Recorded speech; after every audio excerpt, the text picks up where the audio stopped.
Start in the front trunk by removing the black plastic cover piece near the front hood latch. On the 996, 4 small fasteners hold this piece in place. Simply rotate them a half turn or so with a flathead screwdriver to loosen them up and remove.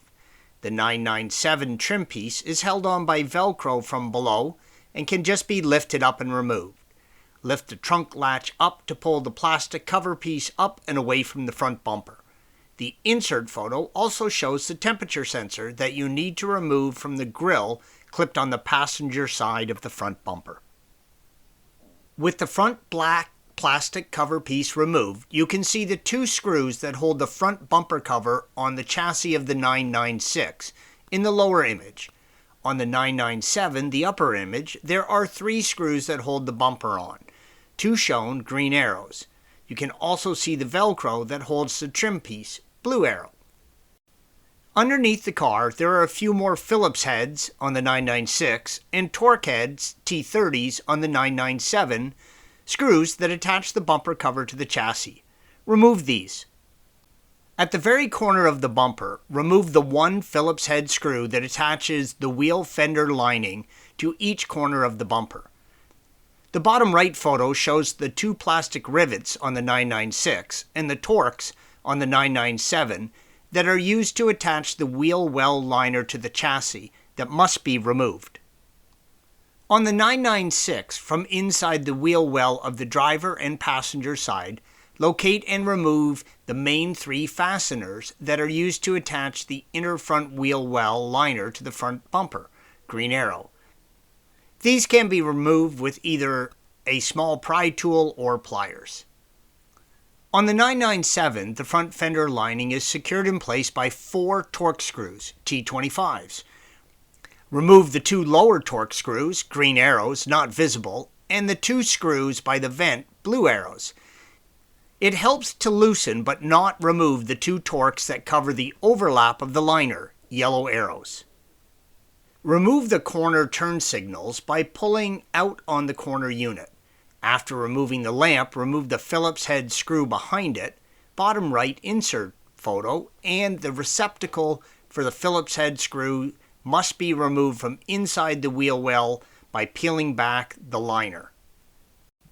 While you can pull the side markers straight out on the 997, there are 2 better and gentler ways.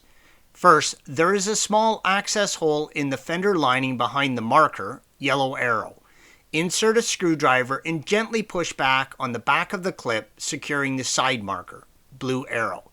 It will release and you can easily pull it out from the bumper. The other way is just to apply a little pressure to the marker, sliding back and in towards the wheel well. This will release the marker from its front mount. Once the marker is out, disconnect it and set it aside. There is a small screw behind the marker that holds the bumper to the body of the car. It can be accessed from the same hole that you used to remove the marker. Insert a screwdriver up through the hole and remove the screw. On the 997, there is a clip between the bumper and the fender on each side that needs to be removed. The clip is accessed from the front trunk. It is best to spray a little lubrication into the clip area first, especially if the clips have never been removed. Insert a hook tool into the hole on the clip and pull it straight out. Pull the bumper straight away from the body a few inches. On the driver's side, disconnect the headlight washer hose. Next, remove the electrical connection located on the passenger side. Here is a picture of the turn signal unit along with the headlight washer. The wash hose connects on the left side of the bumper and feeds both sides, whereas the electrical connectors supply both units from the right side. The wheel well liners on the 996s are attached using plastic rivets, which must be pried out, unscrewed one by one. This photo shows the location of the 7 rivets, green arrows. While you have your liners off, you may want to modify them to increase your brake cooling. Please follow the link provided at the end of this video for further assistance with that task. Installation is the reverse of removal. Thanks for watching. Be sure to subscribe to our channel and check out another video in this series.